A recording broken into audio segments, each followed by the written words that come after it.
नोङो हिलिंखौल' दा नागिरग्रो नोङो सोखानायखौल' दा नागिरग्रो नांगौ बेखौबो नाङा नङा नाथाय बिनि सिगां इसोरनि बोसोनखौ मिथिग्रो बिनि सिगां इसोरनि बोसोनखौ नागिरग्रो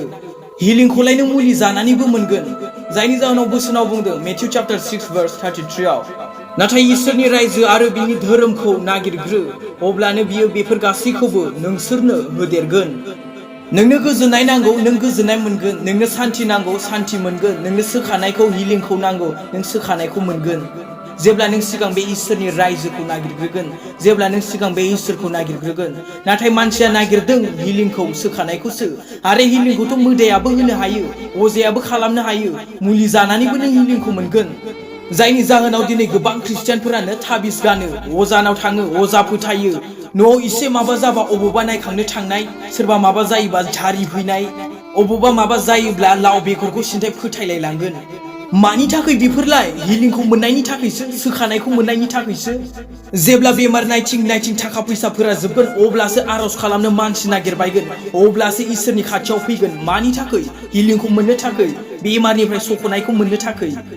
गोबां मानसिफ्रानो मानो इसोरखौ फोथायनायनिफ्राय उनफिनदों मानो इसोरखौ नाजावनायनिफ्राय उनफिनदों मानो इसोरखौ नाजावनानैबो इसोरनिफ्राय गोजानाव थांदों मानोना बिसोरो हिलिंखौ सोखानायखौ नागिरनानैसो इसोरनि खाथियाव फैयो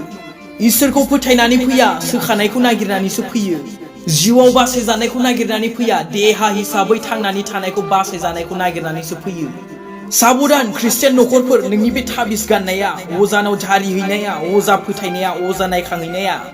नोंनि बे इसोरखौ फोथायनाया थलं तपं दा जाथों बोसोनाव बुंदों नुजाहोजानायनि 3 अध्याय 15 आरो 16 पदआव आङो मिथिगौ नोङो माबादि नोङो गुसुबो नङा गुदुंबो नङा दुंब्रुद नोङो गुसु एबा गुदुं जाब्ला हामगौमोन नाथाय नोङो दुंब्रुद गुदुंबो नङा गुसुबो नङा बिनिखायनो आङो नोंखौ गोबावन गारगोन दिनै नोंनि फोथायनायाबो बेबादिनो दसेबा नोङो थाबिसखौ फोथायगोन दसेबा नों अजा फोथायगोन दसेबा नों इसोरनियाव फैगोन नोंनि फोथायनाया स्थिर नङा नोंनि फोथायनाया गोगोम नङा बेबादि मानसिखौ इसोरा गोबायनो होननानै बुंदों जोंनि इसोरा बेबादि नङा टिभियाव होनाय श्रापनि एडभार्टाइज होनाय बादि पहले इस्तेमाल करो फिर विश्वास करो होनलायनाय जोंना बिदिसो पहले विश्वास करो फिर इस्तेमाल करो नों बाहायखांबासो फोथायगोन बे नङा नाथाय बाहायनायनि सिगां नों फोथायनांगोन